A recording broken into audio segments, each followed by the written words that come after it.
Okay everybody, welcome back to the channel. It's That Guy Nobody Likes with another unscripted unboxing. These are off the cuff. I don't have any notes or anything like that. I'm just trying to make it more real, and I really don't want to put that much work into it, to be honest with you. So if I make mistakes, I may have to correct them in the comments. You may have to correct me in the comments. Today we have a Crosman 3622 PCP. It's a new offering. It's the cheapest PCP you can get on the market from anybody. Just showed up here from FedEx. I noticed, I'm going to just start off by saying that I noticed right off the bat it says 3622 PCP SYN. So the S stands for synthetic, which means if you like wood stocks, I would probably wait a little bit because there's a good chance there's going to be a W or a wood stock one. So let's get right into it here. Get out the old trusty Binford 6100 box cutter. Let's see here. What's the easiest way?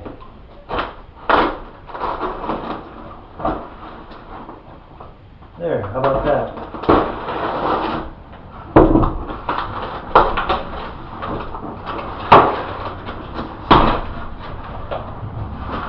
Of course, loose packaging. You could fit 3 of them in here. For some reason, they always do that.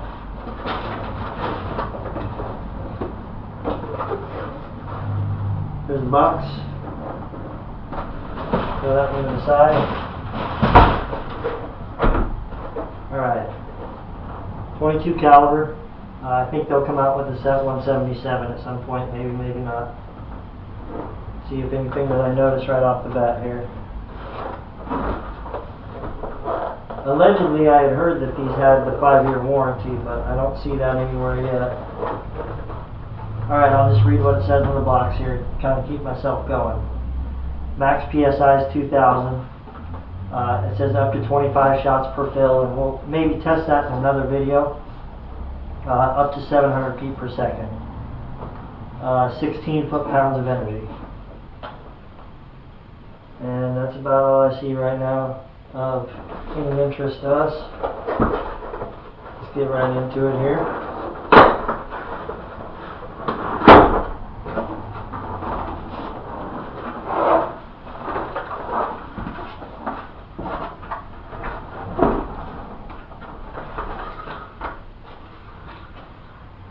There it is.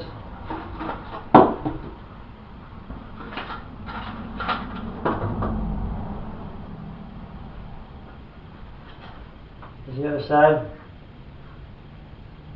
First impression, got some thin bluing on the tube here. Maybe a little bit of oil, we'll see. It does have 2 barrel bands, I love that. They both have set screws.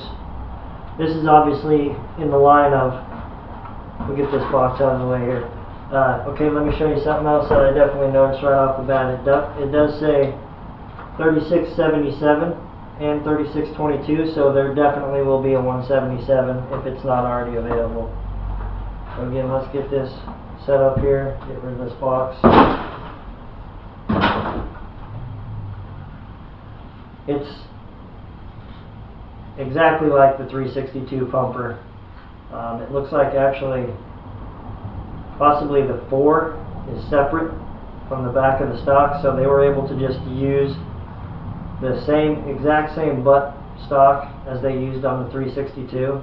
Obviously it has a cross bolt safety like all the, and I started to say this is in the line of the Crosman 140, 150, 160, 2240s, 1377, 1322, all that stuff.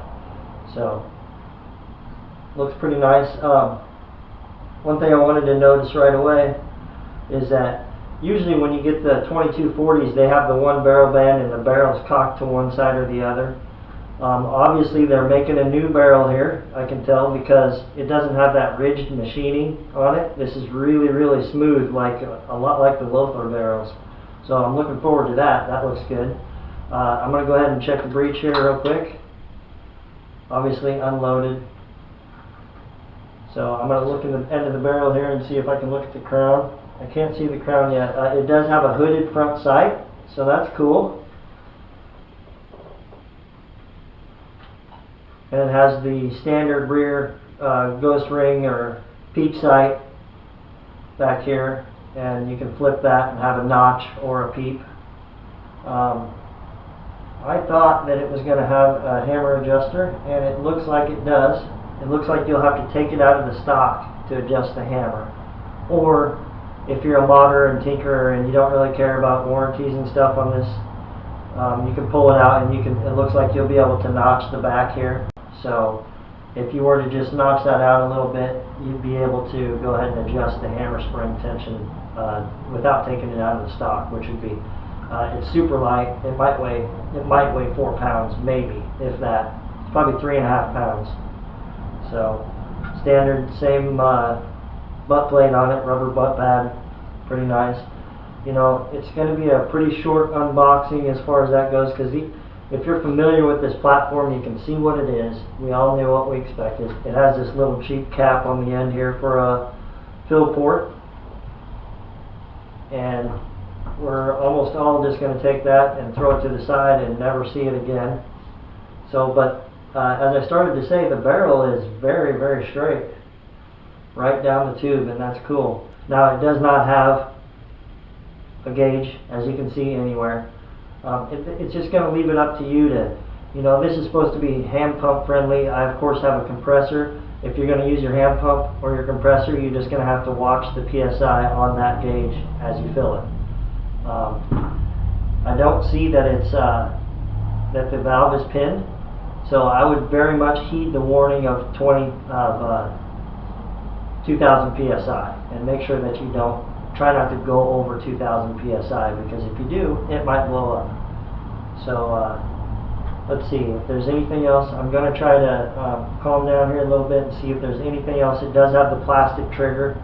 Of course, since 2260s and everything else, Benjamin Discovery, you know, this is a good, basically it's a Discovery or a, you know, without a gauge, or a Maximus or anything else, but it's just a budget PCP. It's meant to get it into the hands of people that are starting out in PCPs. Now, of course, I would totally agree that you could be the type of person has several PCPs as I do and still want it, because look at this. I mean, it's super light. It's going to be great in the field.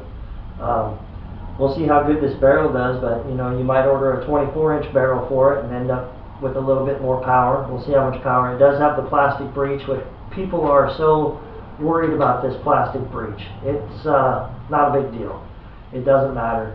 It doesn't change the amount of PSI that it will handle or anything. The only real downside to the plastic breech, which it's not plastic, it's composite, it's gun plastic, it's super strong. You could drive over this with a truck and it will look just the same.